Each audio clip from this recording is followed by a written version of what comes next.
Hi leaders of you all, कैसे हैं आप सब। और आज का लाइफ बहुत इम्पॉर्टेंट लाइफ होने वाला है। क्योंकि मेरा मानना ये है कि कुछ चीज़ें ऐसी हैं जिन पे बात की जानी चाहिए। बहुत सारे लोग ये सोचते होंगे कि आज तक बिल्कुल सही जाता हुआ एक business plan, okay life care बहुत ही शानदार तरीके से चलती हुई कंपनी, बहुत ही शानदार तरीके से काम करते हुए लोग, बहुत बड़े बड़े अचीवर, बहुत सही इनकम, और उसके बाद भी प्लान को 2 लाख से 4 लाख का कर दिया गया। बहुत सारे लोग सोचते होंगे प्लान को 2 लाख से 4 लाख का कर दिया। अब ये कंफ्यूजन है या सही है, इसके बारे में बात करते हैं। 2 लाख का ही क्यों नहीं, 4 का क्यों, ये क्यों, वो क्यों, 25 तरह की बातें होनी लाजमी है। और मेरा मानना ये है कि बदलाव पे हो हल्ला होता है, होना भी चाहिए, क्योंकि बदलाव जब तक समझ में नहीं आता तब तक उसके बारे में बातें होती हैं। पहली चीज़ तो जो चीज़ें लोग कहते हैं प्लान चेंज कर दिया, तो मैं ये कहना चाहता हूँ प्लान चेंज में और प्लान अपग्रेड में, प्लान चेंज में और अपडेट में अंतर होता है। हमने प्लान को चेंज नहीं किया, प्लान को अपग्रेड किया है। क्यों, उस पर भी हम लोग बात करेंगे। पर पहली चीज़, इसकी आवश्यकता ही क्यों है। पहली चीज़, ये जो हमने किया है इसके पीछे की वजह क्या है। दूसरी चीज़, किया कैसे है। तो मैं कहना चाहता हूँ कि विड्थ का प्लान और डेप्थ का प्लान, 2 तरह के प्लान होते हैं। एक वो प्लान जो डेप्थ से चलता है, जो हम हमेशा से थे, आज भी हैं और कल भी रहेंगे। दूसरा प्लान विड्थ का होता है जिसमें डेप्थ कटिंग हो जाती है, जिसमें डेप्थ कटिंग हो जाती है। नो, हाँ, हमारे प्लान में आज है, ना पहले थी और ना ही आगे हम डेप्थ कटिंग में कोई इंटरेस्ट रखते हैं। अब मुद्दा आता है कि भैया डेप्थ कटिंग की बात कर लें, विड्थ की बात कर लें, दोनों प्लानों के अपने अपने फ़ायदे हैं। विड्थ का अपना फ़ायदा रहा है और डेप्थ का अपना फ़ायदा रहा है। मैं हमेशा कहता था डेप्थ में, जब तक डेप्थ बिल्ड नहीं होगा लीडर बड़ा नहीं हो सकता। ये मैंने कब भी बोला, पहले भी बोला, आज भी बोलता हूँ और आगे भी बोलूँगा। जब तक डेप्थ बिल्ड नहीं होगी लीडर बड़ा नहीं होगा, ये मेरी धारणा थी। कुछ लोगों ने बोला कि जी आत्मा बदल ली, अब आत्मा बदल गई है। तो पहले चीज़ तो मैं बताना चाहता हूँ कि आज से 4 साल पहले, 4.5 साल पहले, या 3 साल पहले, या 2.5 साल पहले, या 2 साल पहले जो भी लोग मुझसे मिले होंगे, मैंने उन्हें ज़रूर कहा होगा कि टाइमली अपग्रेड करना बहुत ज़रूरी होता है। अगर आप चीज़ों को टाइमली अपग्रेड नहीं करोगे तो आप पिछड़ जाओगे। ये पास्ट में बहुत सारी कंपनीज के साथ हुआ है। पहली चीज़, अपग्रेड करना बहुत ज़रूरी है। और आत्मा प्लान नहीं होता। प्लान आत्मा शरीर तो, प्लान शरीर तो हो सकता है, पर आत्मा प्लान नहीं हो सकता, डिस्ट्रीब्यूशन नहीं हो सकता। क्योंकि डिस्ट्रीब्यूशन के बारे में अगर मैं बात करूं तो एक बहुत कॉमन बात करनी पड़ेगी कि इंडिया में एक भी बड़ी सक्सेसफुल कंपनी मुझे दिखा दीजिए, नेशनल और इंटरनेशनल, जिन कंपनीज ने कभी ना कभी कोई ना कोई अपग्रेडेशन, कोई ना कोई चेंज कभी नहीं किया हो। 10 साल पुरानी, 15 साल पुरानी, 20 साल पुरानी, 25 साल पुरानी एक कंपनी का नाम बताइए जिसने कभी भी अपने प्लान के साथ 1% छोड़िए, 0.1% भी छेड़खानी नहीं की हो। की है साहब, लगभग हर बड़ी कंपनी ने की है। और जब लगभग हर बड़ी कंपनी ने अपने प्लान में अपग्रेडेशंस किए हैं तो ओके लाइफ केयर कर रही है, तो हो हल्ला क्यों। और खासकर मैं उन कंपनीज वाले लीडर्स को बोलना चाहता हूं जो आज हो हल्ला कर रहे हैं, भैया आपको तो हो हल्ला करना ही नहीं चाहिए। क्यों नहीं करना चाहिए? क्योंकि आप तो अभी रिसेंटली बदले हो, आप तो बदल रहे हो, आप तो रोज बदल रहे हो। आप लोगों ने अलग अलग समय पे अलग अलग बदलाव किए हैं। जब कोई कंपनी शुरू होती है और जब कंपनी बड़ी हो जाती है, दोनों समय के चैलेंजेस अलग अलग हैं। कई लोग बोलते हैं ऐसे होता है, वैसे होता है। मैं कहता हूँ जब मेरा बच्चा बहुत छोटा था तो मैंने उसे झुंझुना दिया था ताकि उसके साथ खेल ले। जब वो बड़ा हुआ तो उसे किताब पकड़ा दी गई। ये वक्त का तकाजा है, यही प्रोसेस है, यही लाइफ है। जब वो बड़ा होगा तो उसकी ज़रूरतें अलग होंगी, उसकी रिक्वायरमेंट अलग होंगे, उसके चैलेंजेस अलग होंगे, उसके लिए उसको तैयार करना पड़ेगा। जब वो छोटा बच्चा था तो अलग था। मैं हमेशा कहता हूं प्लान किसी भी कंपनी की आत्मा हो ही नहीं सकती, क्योंकि प्लान किसी भी कंपनी का कभी ना कभी अपग्रेड करना ही पड़ेगा। अतीत को उठा के देख लो और भविष्य को दाव लगा के देख लेना। मैं लिख के देता हूं प्लान में अपग्रेडेशन हर कंपनी ने किए हैं और हर कंपनी को करने पड़ेंगे। या तो सिर्फ हम ही ने वो काम कर दिया हो जो पूरे हिंदुस्तान में किसी ने नहीं किया हो, तो आप ये बात बोल सकते हो। तो आत्मा क्या होती है? अगर प्लान शरीर हो सकता है तो आत्मा क्या होगी? आत्मा होगी आपकी विचारधारा। आत्मा होगी आप किस बात, किस एजेंडे के साथ मार्केट में आए हैं। हमारा पहले दिन भी एजेंडा एक था, आज भी एजेंडा एक है और आगे भी एजेंडा एक ही रहेगा। वो एजेंडा क्या है? वो एजेंडा है say no to over price, market price, right price, right kind of quality, सही कीमत पे सही उत्पाद, ये हमारा था। ट्रेडिशनल मार्केट से कंपटीशन, ये हमारा एजेंडा था। हेलीकॉप्टर एंट्री नहीं होना, ये हमारा एजेंडा था। इसकी एंट्री उधर, उसकी एंट्री उधर नहीं लगना, ये हमारा एजेंडा था। लोगों की टीमें उठा के इधर से उधर, उधर से उधर नहीं कर देना, ये हमारा एजेंडा था। इस एजेंडे पे तो हम आज भी हैं। यही आत्मा है। आत्मा क्या होती है? आपकी विचारधारा, आपकी नीयत, आपकी सोच, आपकी प्रवृत्ति, ये होती है आपकी आत्मा। और मेरी आत्मा क्या है? हमारे प्लान की आत्मा क्या है? हमारी कंपनी की आत्मा क्या है? हमारी कंपनी की आत्मा है बल्क बाइंग नहीं होने देना। नहीं हो सकती हमारे बिजनेस प्लान के अंदर। बल्क सेल हो सकती है, बल्क परचेज नहीं हो सकती, क्योंकि हम राइट प्राइस पे बेचते हैं तो हमारा प्रोडक्ट तो बहुत बिक सकता है, लेकिन किसी का घर गोडाउन नहीं बनेगा। हमने हमेशा वही एजुकेशन दिया है कि लोगों के घर गोडाउन नहीं बनने चाहिए, रैंक सिस्टम नहीं होना चाहिए, विड्थ खोलने के लिए डेप्थ की कटिंग नहीं होनी चाहिए, सेम रैंक पे आके बिजनेस को लॉस नहीं होना चाहिए। ये हमारी सबसे इंपॉर्टेंट टॉपिक है। प्लान आत्मा नहीं हो सकती, प्लान शरीर हो सकता है। शरीर बदल जाता है, आत्मा नहीं बदलती। आत्मा है ट्रेडिशनल मार्केट से कंपटीशन करना, अच्छे प्रोडक्ट लेके आना, सही कीमत पे प्रोडक्ट लेके आना, अपने ग्राहक को बिना लूटे, अपने ग्राहक को वैल्यू फॉर मनी डिलीवर करना, उससे ज़्यादा कीमत वसूल नहीं करना, उसे सही कीमत पे माल देना। ये हमारी आत्मा थी, ये हमारी आत्मा और ये हमारी आत्मा रहेगी। रही बात प्लान की, तो कुछ लोग हो हल्ला कर सकते हैं, दूसरी कंपनी वाले भी कर सकते हैं, बड़ी बड़ी कंपनी वाले कर सकते हैं, जिसका दिल करे कर सकते हैं, लेकिन करे वही जिसने अपने प्लान में कभी खुद कोई बदलाव नहीं किया। लेकिन अगर आपने बदलाव किया है तो आप जानते हैं कि बदलाव नियति है, बदलाव जरूरी है। वक्त के साथ जो नहीं बदलेगा उसे वक्त बदल के रख देगा, ये आप जानते हैं। लेकिन साहब ये सिर्फ आप अपनी कंपनी के लिए जानते हैं, दूसरी कंपनी के लीडर्स को भ्रमित करना आसान है। करेंगे ना, अरे आपकी कंपनी तो कहती थी 2 लाख पे चलेगी। हमारी कंपनी का पूरा बिजनेस प्लान जो पहले था वही लगभग आज भी 2 ही लेग से आता है। और जो लोग विड्थ के प्लान हैं, अगर उनके बारे में बात करूंगा तो मैं यही कहूंगा कि अगर उनमें आपकी 2 ही टीम चलती है तो एक लिमिट के बाद नीचे से पैसा आना बंद हो जाएगा। साइड खोलोगे तो डेप्थ बढ़ेगी, लेकिन हमारे बिजनेस प्लान के अंदर साइड नहीं खोलोगे तो भी डेप्थ से पैसा आएगा। 3rd और 4th किस लिए लेके आए? क्योंकि बहुत सारे लोग जो इस बिजनेस में थे, उन्हें हाउस फंड के लिए, उन्हें अपना कंसिस्टेंसी के लिए, उन्हें अपने कार फंड के लिए 3 महीने और 6 महीने वेट करना पड़ता था। अब अगर वो 10,000 बीवी साइड से कर ले तो जितना कार फंड का पॉइंट आता था 3 महीने वेट करने की जरूरत नहीं है, वो 10,000 बीवी 3 महीने का वेट कम कर देता है। 50,000 बीवी के साथ अगर 10,000 बीवी कर ले तो अब उसे 3 महीने कार फंड का वेट नहीं करना पड़ेगा। कार फंड का वेट तो 3 महीने करना पड़ेगा, लेकिन शायद उस कार फंड की अमाउंट से ज़्यादा अमाउंट सुपर फ्लैक्सी बोनस से आ जाएगी। और कोई कंपलसरी नहीं है, मत खोलो 3रा 4था। जो पहले प्लान था वो तो था ही। और सबसे अच्छी चीज़ क्या किया है? बॉटम में पैसा बढ़ा है, उसके बाद 25,000 बीवी पे बढ़ा है, उसके बाद का ऑलमोस्ट सब बराबर है। थोड़ा थोड़ा कैपिंग कम हुआ है, उसके लिए बाकी का इनकम स्टेबल हो जाएगा। अब बात करते हैं 3री और 4थी की आवश्यकता क्यों पड़ी। पहली चीज आत्मा समझ गए, आत्मा प्लान नहीं होता, क्योंकि अगर आत्मा प्लान होता तो हर कंपनी की आत्मा बदल चुकी है हिंदुस्तान में और हर कंपनी की बदल जाएगी। आत्मा को कभी प्लान नहीं कहा जा सकता। प्लान क्या है? प्लान एक डिस्ट्रीब्यूशन का मेथड है, शरीर हो सकता है। पर अब इंपॉर्टेंट बात पे आता हूं, क्यों हमने 2 के साथ तीसरी और चौथी का ऑप्शन किया?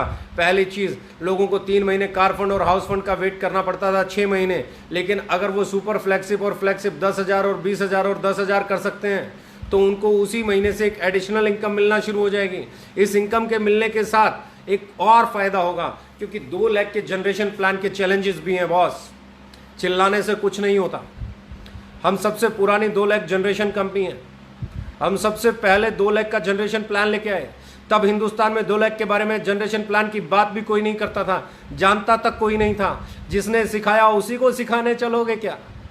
कमाल ही हो जाएगा। जिसने सिखाया, जिसने बताया, उसी को सिखाने चलोगे, कमाल ही हो जाएगा। 2 लाख के जनरेशन प्लान के अपने चैलेंजेस हैं। और सबसे बड़ा चैलेंज मालूम है क्या है?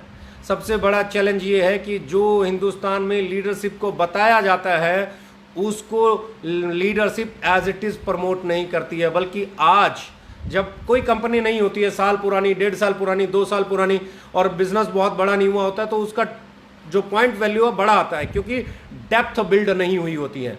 जब तक डेप्थ बिल्ड नहीं हुई होती तब तक पॉइंट वैल्यू बड़ी आती है। जैसे जैसे डेप्थ बिल्ड होना शुरू होती है पॉइंट वैल्यू गिरती है।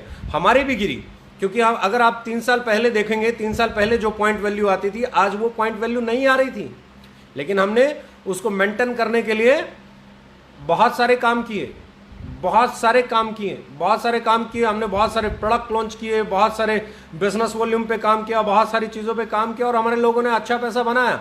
पर स्टिल जैसे जैसे आपका बिजनेस बढ़ता चला जाएगा, जैसे जैसे डेप्थ बिल्ड होती चली जाएगी, वैसे वैसे पॉइंट वैल्यू गिरती चली जाएगी। जो लोग मुझे बहुत पहले से जानते हैं, जिन लोगों ने हमारी एडीपी एलडीपी अटेंड किए, जिन लोगों ने हमारे ट्रेनिंग प्रोग्राम अटेंड किए, जो लोग हमारे साथ टेबल पे बैठे हैं, उन सबको मालूम है कि मैंने हर प्रेजेंटेशन में अपना super active bonus 2000, car fund 1500 और हाउस फंड 1000 रुपए की पॉइंट वैल्यू पे प्रेजेंटेशन देना शुरू किया था, और उसके बाद बताया था कि हम हिंदुस्तान के शायद सबसे बेहतरीन प्लान है। लेकिन लोगों ने क्या किया? लोगों ने कहा सर हो तो ये सकता है, लेकिन आज की डेट में ये आ रही है और हमें नहीं लगता इससे नीचे जाएगी, इससे ऊपर भी जा सकती है।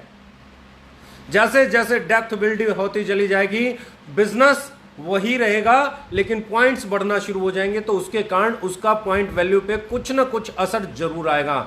लेकिन यहां पे क्या है, या तो लीडरशिप उस पॉइंट वैल्यू को समझे और उसे मैनेज करे, या फिर लीडरशिप ये कहती है सर पॉइंट गिर रहा है, पॉइंट गिर रहा है। जब नीचे से प्रेशर बनता है तो लीडर्स बोलते हैं सर पॉइंट गिर रहा है, नीचे के लिए कुछ होना चाहिए, नीचे के लिए कुछ होना चाहिए।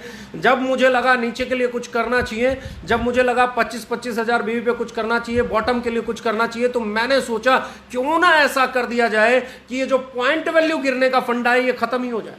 क्यों ना ऐसा कर दिया जाए कि पॉइंट वैल्यू को मैनेज करना आसान हो जाए। क्यों ना ऐसा कर दिया जाए, जो लोग आज मुझे कॉपी कर रहे हैं अब उनके लिए कॉपी करने की गुंजाइश नहीं बचेगी, अब वो कॉपी भी नहीं कर पाएंगे।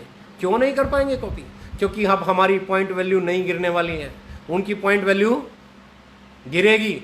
कोई माइकालाल रोक ही नहीं सकता। हाँ, मैं ये नहीं कहता 2 दिन में गिरेगी, साल में गिरेगी, 1.5 साल में गिरेगी, 2 साल में गिरेगी, पॉइंट वैल्यू पे असर आएगा, क्योंकि हमारे साथ आया है। हमारे साथ आए हुए असर को हमारे साथ काम करने वाले लोगों ने 3 साल में देखा है। कोई ऐसी बात तो मैं बोल ही नहीं रहा हूं जिससे हमारे यहां नहीं हुआ हो, या कोई ऐसी बात नहीं बोल रहा हूं जो हिंदुस्तान में लोग नहीं जानते हों। आज से 3 साल पहले जो सुपर एक्टिव की पॉइंट वैल्यू आती थी, या जो एक्टिव बोनस की पॉइंट वैल्यू आती थी, जो कार फंड की पॉइंट वैल्यू आती थी, जो हाउस फंड की पॉइंट वैल्यू आती थी, वो आज कहां आती है? ये अलग बात है। पिछले 1 साल में हम लोगों में पॉइंट वैल्यू मेंटेन रही है। मेंटेन क्यों रही है? क्योंकि कोरोना के कारण पिछले 1 साल में किसी भी कंपनी का बिजनेस बहुत बड़ा नहीं बढ़ा, तो पॉइंट वैल्यू वही है लगभग। लेकिन जब बिजनेस बढ़ेगा तो पॉइंट वैल्यू पे उसका असर देखने को सीधा सीधा मिलेगा। अगर 2 ही लाख का डेप्थ जनरेशन प्लान है, अब 2 ही चीजें हो सकती हैं, या तो आप विड्थ प्लान बनाओ और डेप्थ से कटिंग कर दो, या आप डेप्थ प्लान बनाओ और कैपिंग से कट कर दो, अगर पॉइंट वैल्यू को फिक्स करना है तो। लेकिन पॉइंट वैल्यू को फिक्स नहीं किया जा सकता, क्योंकि generation plan fix point value का काम होता ही नहीं है। जनरेशन प्लान का मतलब होता है कंपनी के टर्नओवर का इतने % निकलेगा और जिसके जितने पॉइंट बनेंगे उसकी जो पॉइंट वैल्यू बनेगी उस पर निकल जाएगा। अगर कैपिंग लगा दोगे और फिक्स पॉइंट वैल्यू कर दोगे तो बाइनरी में और आप में कोई अंतर ही नहीं रह जाएगा, फिर आप बाइनरी ही हो। आपको रहना भी जनरेशन प्लान है, आपको बनना भी जनरेशन प्लान है, और पॉइंट वैल्यू को भी मेंटेन करना है, तो एक ही ऑप्शन है, आपको तीसरी और चौथी लेग खोलनी पड़ेगी। अब तकलीफ उन कॉपी करने वालों को होने वाली है, अब तकलीफ उन कॉपी करने वालों को होने वाली है जिन्होंने बगैर सोचे समझे कॉपी कर लिया। अब उन्हें बताना चाहता हूं क्यों, क्योंकि उन्होंने कॉपी तो कर लिया लेकिन एक लाइन भूल गए। उन्होंने हमारे बिजनेस वॉल्यूम को कॉपी नहीं किया, उन्होंने हमारी क्वालिटी को कॉपी नहीं किया, उन्होंने हमारे रेट्स को कॉपी नहीं किया, उन्होंने हाई बिजनेस वॉल्यूम दिया है। साहब हम तो आ गए 88.5% देते हैं बिजनेस प्लान के अंदर और बाकी का बचा हुआ 11.5% कोरोना रिलीफ फंड में देते हैं। बिजनेस वॉल्यूम का 100% डिस्ट्रीब्यूशन करते हैं। अब वो हाई बिजनेस वॉल्यूम के साथ 100% डिस्ट्रीब्यूशन कैसे कर पाएंगे? पॉसिबल ही नहीं है, वायबल ही नहीं है। तो अब उन्हें क्या करना पड़ेगा? अगर वो हमें कॉपी करना चाहते हैं तो पहले उन्हें अपने रेट ठीक करने पड़ेंगे, फिर उन्हें अपना बिजनेस वॉल्यूम घटाना पड़ेगा। अगर ये दोनों करेंगे तो ये जो उथल पुथल मचती है ये मचे तो वहां पे बिगी, है ना। हम कल भी एक कदम आगे थे, हम आज भी एक कदम आगे हैं, हम कल भी एक कदम आगे रहेंगे, क्योंकि हम स्वीकार ना जानते हैं। हमसे गलतियां हो सकती हैं, बार बार गलतियां हो सकती हैं, लेकिन हम गलत नहीं हो सकते, क्योंकि गलत वो होता है जो जानबूझ के गलती करता है, और अनजाने में जिससे गलती हो जाए वो गलत नहीं होता है।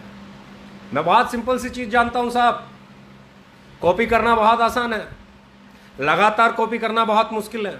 हम आगे बढ़े हैं और हमने एक चीज बहुत अच्छी कर दी है कि हमारा बिजनेस प्लान जो पहले 2 लेग में पे आउट आता था वही आ रहा है। इनफैक्ट 25-25 हजार में उससे ज्यादा आ रहा है। ज्यादा क्यों कह रहा हूं? जैसे ही 25-25 हजार बीवी करोगे तो 8 से 10 हजार रुपए का एक पे आउट बन जाता है आज के टाइम में, और वो पे आउट बड़ा नीचे से बेस को स्ट्रॉन्ग करने वाला है। अब मैं बात कर रहा हूं थोड़ा सा और आगे बढ़ के, अब मैं बात कर रहा हूं थोड़ा सा और आगे चल के। जिसको समझ नहीं आएगा कंफ्यूज हो सकता है। सारे मेरे अपने लोग हैं, नाराजगी हो सकती है, नाराज लोगों को रूठना मनाना अधिकार है, वो रहेगा, वो कल भी था, वो आज भी है, वो कल भी रहेगा। कुछ लोगों को चैलेंज समझ में आते हैं, कुछ लोगों को नहीं आते हैं, कुछ लोगों को बदलाव समझ में आता है, कुछ लोगों को नहीं आता है। लेकिन इसका ये मतलब नहीं है कि कोई बदलाव नहीं समझ पा रहा तो मैं उसके खिलाफ हो जाऊं। मैं उसके खिलाफ नहीं हूं। मैं हर उस साथी को दिल से लगाने को कल भी तैयार था, आज भी तैयार हूं और कल भी तैयार रहूंगा, जिन्होंने 4 दिन भी मेरा साथ दिया है। मेरा काम क्या है? मेरा काम है आप लोगों के साथ खड़ा होना, आप लोगों को सही दिशा में लेके जाना, आप लोगों को सही परफेक्ट दिशा में लेके जाना। अब कमाल की बात बताने वाला हूं, जो विड्थ प्लान है उनमें कंडीशन होती है, तीसरी नहीं खोलोगे, नीचे वाला बराबर आ गया तो आपका पे आउट वहीं रुक जाएगा, नीचे वाले से आपकी इनकम आना लगभग कम हो जाएगी या नहीं आएगी। लेकिन हमारे बिजनेस प्लान में ऐसा कुछ नहीं है। आप तीसरा नहीं खोलोगे तो भी आपको एक्टिव बोनस आएगा, तो भी आपको कंसिस्टेंसी बोनस आएगा, तो भी आपको सुपर एक्टिव बोनस आएगा, तो भी आपको कार फंड आएगा, तो भी आपको हाउस फंड आएगा, तो भी आपको सीआरएफ आएगा। लेकिन अगर आप तीसरी खोल दोगे और 10,000 बीवी डाल दोगे तो जितना पैसा आपको 3 महीने वेट करने के बाद, 3 महीने मेंटेन करने के बाद कार फंड का आता था, उस पॉइंट से कहीं ज़्यादा पैसा आपको अकेले बराबर से सुपर फ्लेक्सिब बोनस का आ जाएगा। जितना पैसा आपको 6 महीने वेट करके हाउस फंड से आना था, अगर आप 20,000 और 10,000 बीवी कर दोगे तो कार फंड और हाउस फंड से ज़्यादा पैसा आपको उसी महीने सुपर फ्लैगशिप और मेगा फ्लैगशिप से आ जाएगा। और लेकिन अगर आप नहीं करना चाहते तो जो आपका पुराना बिजनेस प्लान है वो तो है ही ना, उसके साथ छेड़खानी कहाँ की गई है? उसमें कहाँ आपको सुपर एक्टिव पे कोई कैपिंग लगा दी गई, या साइड से नहीं खोलोगे तो कोई इनकम रुक जाएगी? जो पहले आता था वो आ रहा है, ना के बराबर बदलाव किया गया है। एक्टिव बोनस से 5% निकाला गया है, कंसिस्टेंसी बोनस से 3% निकाला गया है, और ये 8% निकाल के 7% तो बिजनेस बिल्डिंग फंड में ही डाल दिया गया है।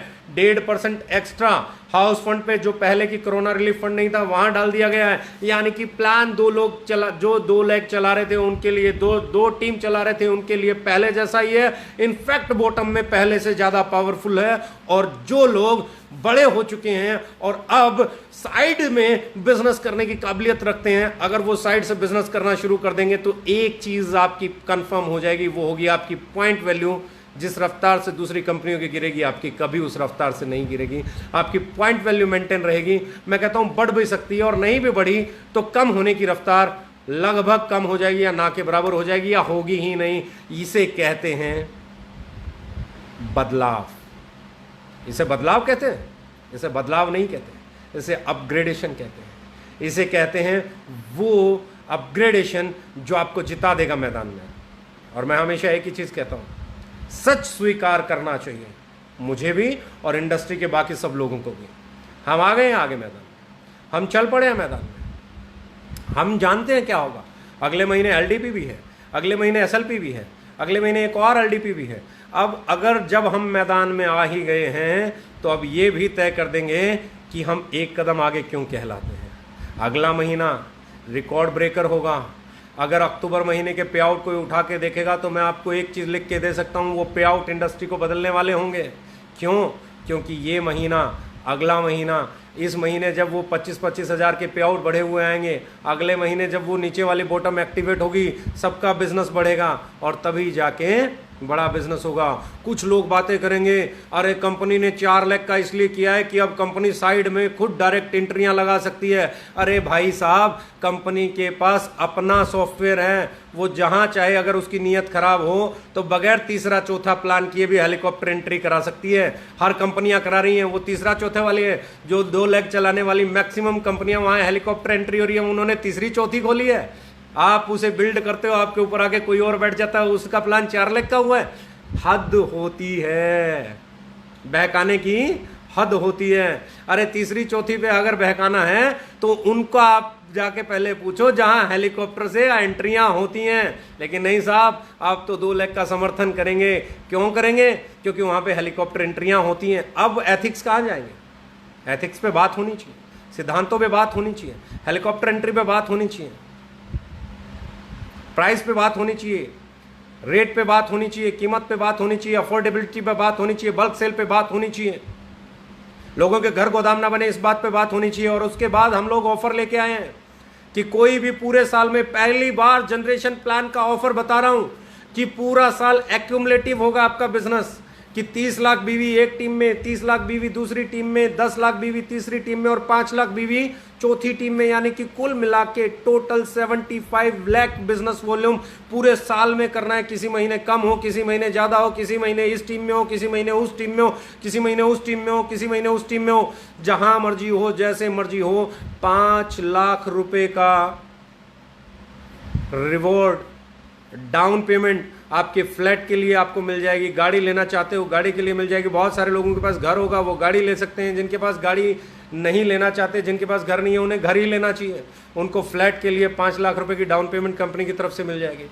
अगर यही चीज़ आपकी 60 लाख, 60 लाख, 20 लाख और 10 लाख, यानी कि 1.5 करोड़ बिजनेस वॉल्यूम अगर कोई पूरे साल में कर लेगा तो उसे 15 लाख रुपए डाउन पेमेंट घर के लिए या गाड़ी के लिए कंपनी की तरफ से दी जाएगी। और ये एक्यूमुलेटिव है, कभी ये टीम चल गई, कभी ये टीम चल गई, कभी ये चल गई, कभी ये चल गई, भले ही बैलेंस ना हो। ये 15 लाख रुपए, जैसे ही आप ये 1.5 करोड़ रुपया का business volume, 1.5 crore business volume करोगे, 60 lakh business volume, 60 lakh business volume, तीसरी लेग में आपका 20 लाख बिजनेस वॉल्यूम और चौथी लेग में 10 लाख बिजनेस वॉल्यूम करोगे तो ये भी आएगा। फिर एलडीपी है 5,000, 5,000, 5,000, 2,500 पे। फिर एसएलपी है 40,000 और 55,000 पे। बहुत कुछ है। आइए इंडस्ट्री बदलते हैं, आइए इंडस्ट्री को आगे लेके जाते हैं। आइए हम तय करते हैं कि हमें किस दिशा में जाना है, भरम की दिशा में या कामयाबी की दिशा में। ये महीना बहुत कुछ तय करेगा। अगले महीने 10 तारीख को जो पे आउट आएंगे बॉटम लाइन में, वो बॉटम लाइन से जब मूव करना शुरू करेंगे, बॉटम लाइन के लोग जब आगे बढ़ना शुरू करेंगे, बॉटम लाइन के लोगों में जब जोश आएगा, जब वो बिजनेस को बड़ा करना शुरू करेंगे, तो अगले महीने हर लीडर का पे आउट बढ़ने वाला है। Be ready, I am always with you. और मैं सच्चाई से भागता नहीं, सच्चाई को स्वीकार करता हूँ। जितने भी दोस्त हैं नाराज हो सकते हैं, एक रिक्वेस्ट और करूंगा, किसी के बारे में कुछ भी नेगेटिव मत बोलना, क्योंकि हर आदमी की अपनी पर्सनल विचारधारा हो सकती है, वो कुछ भी कह सकता है, उसे कहने दो। बस आप लोग अपना काम करो और एक चीज़ समझ लो, जीत सिर्फ पॉजिटिविटी की होती है। जीत सिर्फ उस इंसान की होती है जो सच के साथ चलता है। जीत उस इंसान की होती है जो धर्म के साथ चलता है। जीत उस आदमी की होती है जो नियति के साथ चलता है और साफ नियत के साथ चलता है। और वही हमारा सबसे बड़ा हथियार होता है। अपने धर्म पे रहो, अपनी नियत को साफ रखो, अपनी नीति को स्पष्ट रखो, आगे बढ़ो। किसी से गलती हो सकती है, मुझसे भी हो सकती है, तो सामने वाले से भी हो सकती है। इंसान गलतियों का पुतला है, उसे माफ़ करो और उस पर बवंडर मत क्रिएट करो। जिस भी आदमी से मैं बात करना चाह रहा हूं जितने भी लोग हैं, सबसे एक ही चीज़ कहना चाहता हूं कि भैया सब लोग एक चीज़ समझ लो, इनकम कैरियर फोकस करने से बनेगा, डिस्ट्रैक्ट होने से नहीं बनेगा। Let's change the market. Okay हैं हम, मार्केट बदल देंगे हम। Thank you very much, love you all.